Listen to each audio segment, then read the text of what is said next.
Good morning, students.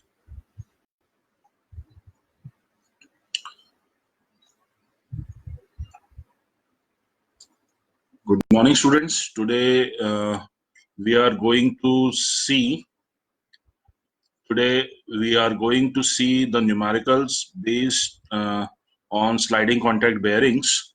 So let's start with the numerical. Yesterday we have seen one numerical. Today also we are going to see another numerical for this. Now, the load on journal bearing is 150 kilonewton due to the turbine shaft of 300 mm diameter running at 1800 rpm. Determine the following. First, length of the bearing. If the allowable bearing pressure is 1.6 Newton per mm square, and the second one is amount of heat to be removed by the lubricant per minute if bearing temperature is 60 degrees Celsius and viscosity of the oil at 60 degrees Celsius is 0.02 kg per meter second and the bearing clearance is 0.25. Now this is a simple numerical, ज़्यादा कुछ tough नहीं है इस numerical में, simple सी सारी चीजें उसने दी हुई है, सिर्फ अपने को आइडेंटिफाई करना है बेयरिंग की लेंथ और amount of heat remove by the lubricant पर मिनट. ठीक है, so let's start with the given things. सबसे पहले देख लेते हैं गिवन लोड दिया है उसने. The load on the journal bearing 150 kilo newton, W is equal to 150 kilo newtons. इसको न्यूटन में कन्वर्ट कर लेते हैं. So this will becomes 150 into 10 to the power 3 newtons. Small d is equal to 300 mm. 300 mm का diameter दिया हुआ है bearing का, इसको मैंने मीटर में कन्वर्ट कर लिया. So this is becomes 0.3 metres. Speed दिया है n is equal to 1800 rpm, 1800 rpm की स्पीड है. Pressure is equal to 1.6 newton per mm square. Pressure दिया हुआ है 1.6 न्यूटन पर mm स्क्वायर का. विस्कोसिटी दी हुई है Z is equal to 0.02 kg per metre second and diametral clearance दिया है 0.25 mm. ठीक है, बेयरिंग टेम्परेचर दिया हुआ है उसने, ऑपरेटिंग टेम्परेचर 60 डिग्री सेल्सियस. ठीक है, और ऑयल की विस्कोसिटी पे जो टेम्परेचर है ऑपरेटिंग ऑयल के ऊपर, that is 0.22. Now let's start with the first point, length of the bearing. Let us identify length of the bearing first. जो पहला पॉइंट दिया हुआ है, let small l is equal to length of the bearing in mm. अपन ने small l ले लिया, bearing की length in mm. Now we know that the projected area of the bearing, जो प्रोजेक्टेड एरिया है जिसपे प्रेशर निकलना है, that area is A is equal to L into D. ये अपना प्रोजेक्टेड एरिया है. So this becomes L into 300 because D का जो डायमीटर है अपने को 300 mm दिया हुआ है. So area becomes 300 L mm square. 300 L mm square का एरिया निकल गया. अब we are given that allowable bearing pressure, we know that allowable bearing pressure P is equal to W upon A. Load upon area अपना allowable bearing pressure होता है. Pressure जो दिया हुआ है अपने को, that is 1.6 newton per mm square. तो अपन ने P की जगह पे लिख दिया है 1.6 न्यूटन पर mm स्क्वायर. ये मैंने यहाँ P की जगह लिख दिया. ठीक है, लोड दिया हुआ है मेरे को 150 into 10 to the power 3 Newton's and area जो मैंने यहाँ निकाला था 300 L, वो एरिया मैंने यहाँ पे लाके रख दिया 300 L. सो इसको जैसे सॉल्व किया, so this becomes 500 upon L. Further जब अपन इसको सॉल्व करेंगे, so L becomes L is equal to 500 upon 1.6, that is 312.5 mm. Means जो मेरी बेयरिंग की लेंथ निकली है, that bearing length is 312.5 mm. तो फर्स्ट पार्ट क्वेश्चन का अपन ने यहाँ पे सॉल्व कर दिया है. Now let's see the second part. Second part says the amount of heat to be removed by the lubricant. अपने को कितनी हीट आइडेंटिफाई करनी है जो कि ल्यूब्रिकेंट को रिमूव करना है. ठीक है, लेट्स स्टार्ट. सबसे पहले अपन coefficient of friction find out करेंगे बेयरिंग का. We know that coefficient of friction for the bearing mu is equal to 33 upon 10 to the power 8 Zn upon P D upon C plus K. Now mu की value अपन रख देंगे यहाँ पे बाकी की सारी 33/10⁸ एज इट इज रहेगा। z मेरे को दिया हुआ है 0.02, speed of the bearing n दी हुई है 1800 आरपीएम, प्रेशर दिया है मेरे पास P is equal to 1.6 newton per mm square, small d की वैल्यू है मेरे पास 300 एंड C की वैल्यू मेरे पास दी हुई थी 0.25 प्लस कि अपन 0.02 लेंगे अज्यूम करते हुए कि जो L/D रेशियो है वो सेम है, और वैसे भी अगर अपन लोग L/D रेशियो निकालेंगे तो 0.75 से 0.28 के बीच में ही 2.8 के बीच में ही आएगा, बिकॉज 312 अपनी लेंथ निकली है और 300 अपना डायमीटर है, तो L/D will be somewhere around 1 point something. So K की वैल्यू आएगी अपनी 0.002। इसको मैंने सॉर्ट आउट किया, सॉल्व किया, so mu will be equal to 0.009 plus 0.002, so mu becomes 0.011. ये अपना कोफिशिएंट ऑफ फ्रिक्शन आ गया। Now next we find out the rubbing velocity, v is equal to pi dn by 60। ये अपनी rubbing velocity होती है, पाई रखा और d की वैल्यू यहाँ पे अपने को मीटर्स में रखनी है, ध्यान रखना है मेरे को ये चीज, अपने को ये चीज। सो d मैंने रखा 0.3, आरपीएम रखे 1800 एंड 60, इसको सॉल्व किया तो मेरे पास रबिंग वेलोसिटी आ गई 28.27 मीटर पर सेकेंड। स्टूडेंट्स आप लोग साथ में कैलकुलेटर लेके ये सॉल्व करते जाइए, क्योंकि मैंने आपको क्लासेस में भी यही सजेस्ट किया है कि कैलकुलेटर से आप जितनी ज्यादा गलतियां प्रैक्टिस के टाइम पे करेंगे उतनी ही कम गलतियां आप एक्चुअल एग्जाम में कर पाएंगे। जितनी गलतियां हो सकती हैं, जो भी आपको गलती लग रही है वो यहाँ पे कर लो, कैलकुलेटर वर्क करने में यूज करने में आप प्रैक्टिस पूरी कर लीजिए एग्जाम में, जिससे कैलकुलेशन में कोई टाइम ना लगे। ओके, सो यहाँ पे अपन ने रबिंग वेलोसिटी निकाल ली, मेरे पास रबिंग वेलोसिटी आ गई 28.27 मीटर पर second. Now we will find the amount of heat to be removed by the lubricant. अब amount of heat to be removed by the lubricant basically वो heat है जो heat bearing में generate हो रही है। ठीक है, जितनी हीट जनरेट हो रही है वो हीट निकालने के लिए अपन लुब्रिकेंट चला रहे हैं, तो लुब्रिकेंट ही वो पूरी हीट बाहर निकालेगा। दैट मीन्स अपना जो QG है that itself the heat that should be removed by the lubricant. So QG is equal to mu WV अपने को मालूम है, म्यू की वैल्यू अपन ने यहां से निकाली थी 0.11 मैंने रख दी, W मुझे मालूम है 150 × 10⁻³ वो मैंने रख दिया, रबिंग वेलोसिटी की वैल्यू मैंने निकाली थी यहाँ से 28.27, सो वो मैंने यहाँ पुट कर दिया। जब मैंने इसको सॉल्व किया सो QG बिकम्स 46645.5 वॉट्स, ये मेरा वॉट्स में आ गया, इसको मैंने किलोवाट में चेंज कर दिया तो 46.6 kilowatts. So the total heat generated in the bearing is to be removed by the lubricant. So the heat to be removed by lubricant is 46.6 kilowatts. जैसे मैंने अभी 2 मिनट पहले बोला था आपसे कि जितनी हीट जनरेट हो रही है बेयरिंग में वो सारी की सारी हीट लुब्रिकेंट को रिमूव करनी होगी। So heat remove by the lubricant becomes 46.6 kilowatts। ठीक है, सो इस क्वेश्चन में अपन ने देखा कि लेंथ कैसे निकालनी है और amount of heat to be remove by the lubricant कैसे निकालना है। ठीक है, बहुत इजी क्वेश्चंस है इसके, बहुत सिंपल है, जितने भी सॉल्व न्यूमेरिकल्स हैं आप लोग सॉल्व कीजिए। RGPV एग्जाम्स के पुराने जो क्वेश्चन पेपर्स हैं 4-5 साल के मशीन कंपोनेंट डिजाइन के, वो आप लोग ले लीजिए, उनको सॉल्व कीजिए, यही न्यूमेरिकल्स मिलेंगे। इजी न्यूमेरिकल्स हैं बहुत, थोड़ा सा ध्यान देना है बस, बाकी इजी है। Now let's move to the next numerical. Now another numerical, ये भी पिछले न्यूमेरिकल जैसा ही है, थोड़ा थोड़ा अपने को बस यहाँ थोड़ा सा चेंज देखना है। Now question is a full journal bearing of 50 mm diameter and 100 mm long has a bearing pressure of 1.4 Newton per mm square. The speed of journal is 900 rpm and the ratio of journal diameter to the diametral clearance is 1000. The bearing is lubricated with oil whose absolute viscosity at the operating temperature of 75 degrees Celsius may be taken as 0.011 kg per meter second. The room temperature is 35 degrees Celsius.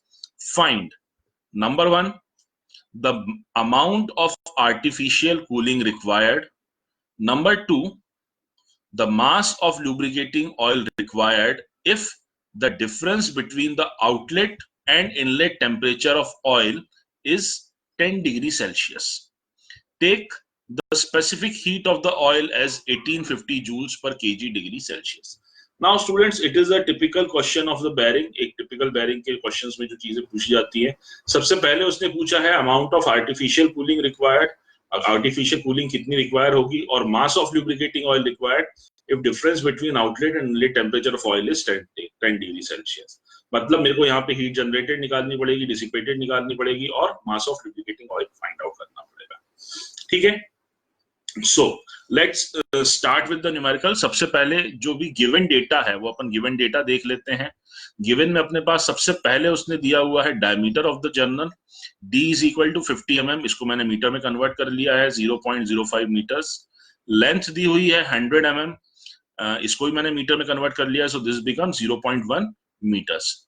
Bearing pressure दिया हुआ है, P is equal to 1.4 newton per mm square. Speed of journal दिया हुआ है 900 rpm। The ratio of journal diameter to the diametral clearance is equal to 1000.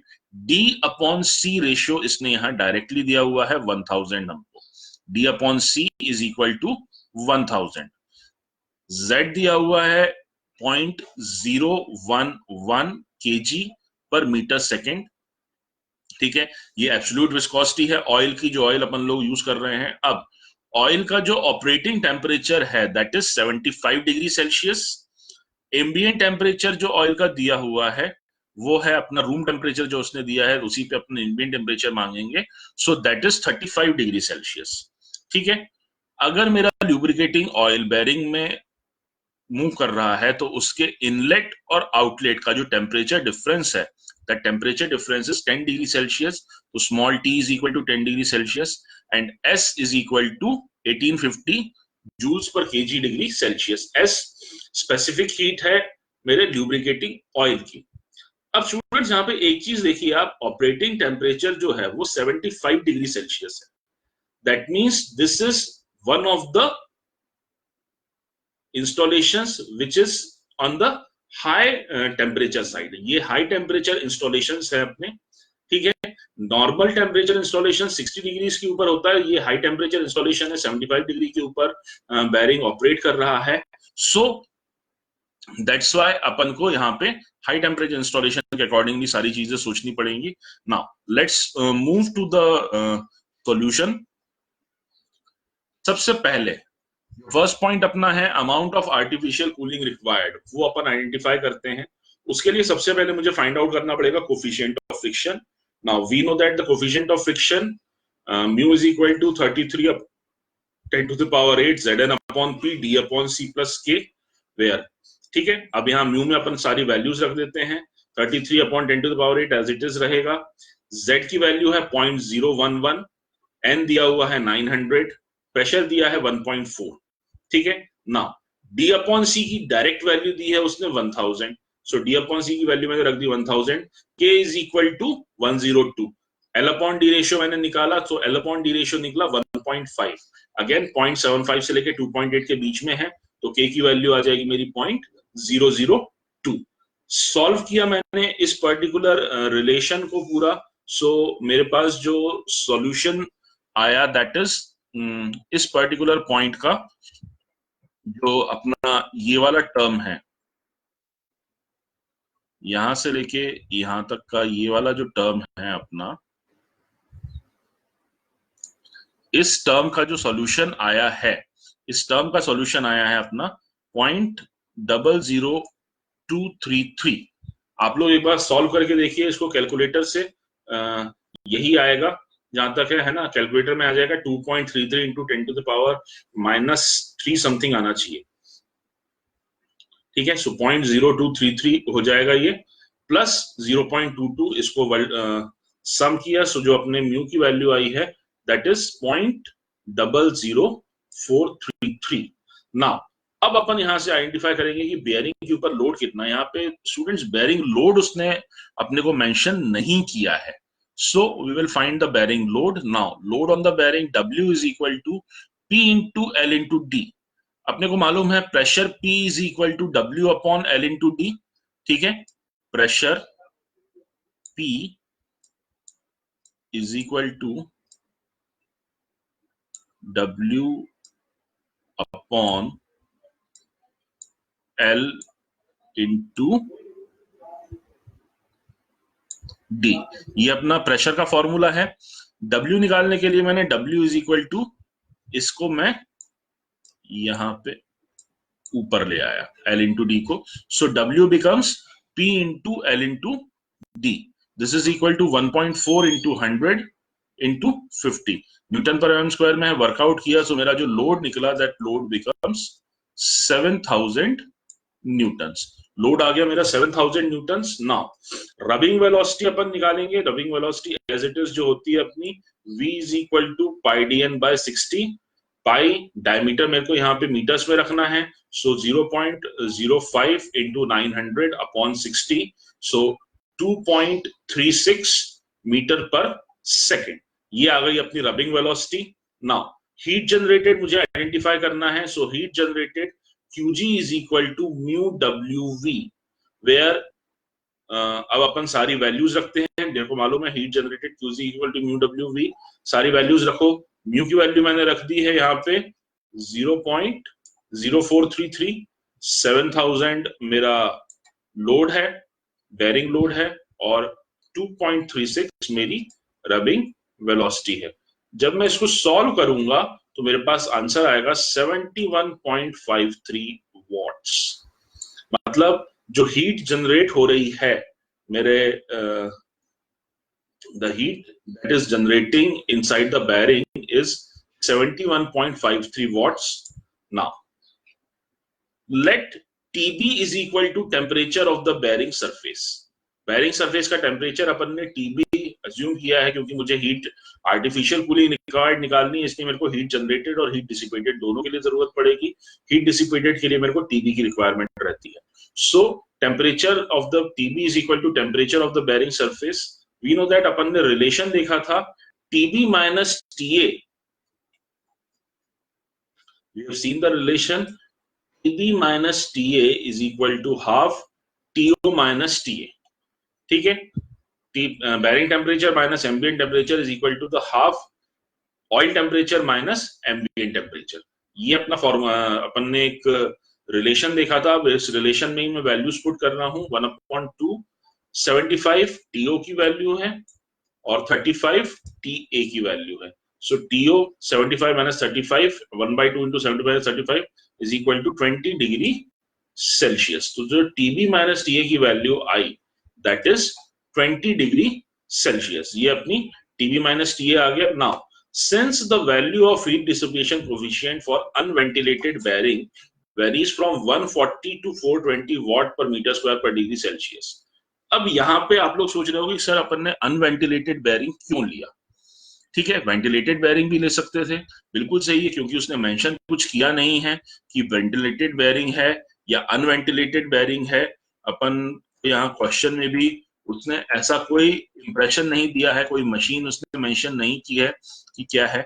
लेकिन एक चीज यहाँ पे ध्यान देने वाली है, जो है बेरिंग का ऑपरेटिंग टेम्परेचर।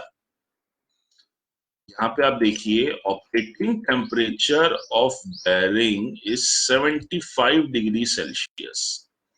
बेरिंग का ऑपरेटिंग टेम्परेचर है 75 डिग्री सेल्सियस, और नॉर्मली जो बेरिंग वर्क कराते हैं अपन वो 60 डिग्री सेल्सियस पे होता है। हाई टेम्परेचर इंस्टॉलेशन जो होते हैं वो 60 के ऊपर जाते हैं। तो अब जब बेरिंग का टेम्परेचर 75 डिग्री सेल्सियस है, इन दैट केस जो बेरिंग है मेरा वो हाई टेम्परेचर इंस्टॉलेशन है। हाई टेम्परेचर इंस्टॉलेशन में आपका जो एयर वेंटिलेशन है वो कम रहता है, तभी वहां पे हाई टेम्परेचर रहता है। दैट्स व्हाई अपन ने यहाँ पे अनवेंटिलेटेड बेरिंग के लिए इसको सिलेक्ट किया हुआ है। ठीक है, so since the value of heat dissipation coefficient for unventilated bearing varies from 140 to 420, therefore अपन ने मिड वैल्यू ले ली है 280 वाट्स पर मीटर स्क्वायर पर डिग्री सेल्सियस। आप कोई भी वैल्यू ले सकते हो, 140 भी सही है, 420 भी सही है, बीच की भी सही है, 400 भी सही है, कोई भी वैल्यू आप अज्यूम कर सकते हैं। It's up to you, generally अपन लोग मिड वैल्यू ले लेते हैं। ठीक है, now we know that heat dissipated QD is equal to CA TB minus TA। ये अपन ने हीट डिसिपेटेड का फॉर्मूला देखा हुआ है, CA TB minus TA। A को मैंने L इंटू D लिख दिया है। ठीक है, तो C into L into D TB minus TA। अब अपन यहाँ पे सारी वैल्यूज अपनी पुट कर देते हैं। यहाँ पे ध्यान रखना सारी वैल्यूज मुझे मीटर में पुट करनी है ना। So QD is equal to 280 into 0.1 ये लेंथ हो गई, इंटू 0.05 ये डायमीटर हो गया, इंटू 20 जो temperature difference TB minus TA का आया था। इन सबको मैंने सॉल्व किया, so I got the answer of 28 watts. ये 28 वॉट्स मेरे को आंसर आ गया। अब अपन फाइंड आउट करेंगे कि अमाउंट ऑफ आर्टिफिशियल कूलिंग कितनी है। ठीक है, so therefore amount of artificial cooling required is heat generated minus heat dissipated, Qg minus Qd. So this is equal to 71.53 minus 28, which will be equal to 43.53 watts. ये अपना 43.53 watts, ये अपनी amount of artificial cooling required आ गई। ठीक है, सो यहाँ पे अपन ने अपना फर्स्ट पॉइंट जो है इस न्यूमेरिकल का कंप्लीट कर लिया, अमाउंट ऑफ आर्टिफिशियल कूलिंग निकाल ली। Now we move to the second point, the mass of lubricating oil required. ठीक है, let mass of lubricating small m is equal to mass of lubricating oil required in kg पर second. ये kg पर second में अपन ने mass of lubricating oil required किया है। Now we know that heat taken away by the oil Qt is equal to MST. Qt is equal to MST, ये अपना heat taken away by the oil होता है। So Qt की value अपन निकाल लेते हैं। M मेरा मास है, S 1850 मेरी स्पेसिफिक हीट है ऑयल की, और 10 डिग्री सेल्सियस उनका डिफरेंस है। सो इस तरीके से Qt इज बिकम 18500 m वॉट्स। नाउ अब मास ऑफ लुब्रिकेटिंग ऑयल निकालना है मेरे को। So heat, since the heat generated by the bearing is taken away by lubricating oil, upon bearing को इस टाइप से डिजाइन करते हैं जनरली कि जितनी हीट जनरेट हो रही है बेयरिंग की, वो सारी की सारी हीट जो है वो लुब्रिकेटिंग ऑयल आपका लेके जाए। ठीक है, वो सारी की सारी हीट लुब्रिकेटिंग ऑयल के थ्रू एटमॉस्फेयर में पहुंचे। दैट्स व्हाई अपन जो हीट जनरेटेड है उसी को अपन डायरेक्टली Qt के इक्वल पुट करेंगे। So Qg is equal to Qt।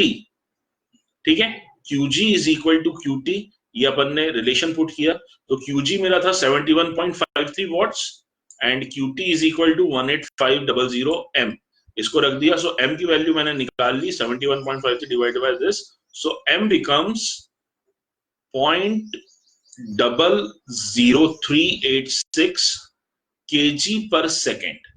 ठीक है, यहाँ पे अपनी जो यूनिट आई है kg पर second, but we have to find out कि kg पर मिनट में चाहिए, तो मैं 60 से मल्टीप्लाई कर दूंगा।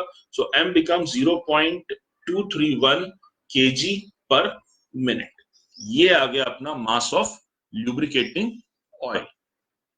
ठीक है, आप देखो क्वेश्चन में भी आपको ध्यान हो तो ये देखिए उसने अपने से मांगा है मास of lubricating oil required difference between the. ठीक है, तो पर मिनट में अपन इसका मास जो है वो फाइंड आउट करेंगे। तो mass is the 0.231 kg per minute. तो इस टाइप से अपने जितने भी बेयरिंग के न्यूमेरिकल्स हैं वो इसी टाइप से आपके सॉल्व होंगे, है ना।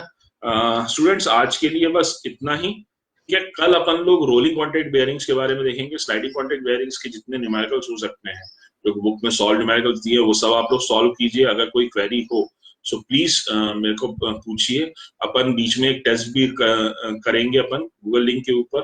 ठीक है, जिसके बेसिस के ऊपर मैं आपको आप लोगों को क्वेश्चंस दूंगा, तो आपको एक पास सिंपली टाइम पीरियड रहेगा, उस टाइम पीरियड में आपको टेस्ट कंप्लीट करना है ना। सो okay students, that's all for the today. Be prepared for rolling contact bearings for tomorrow.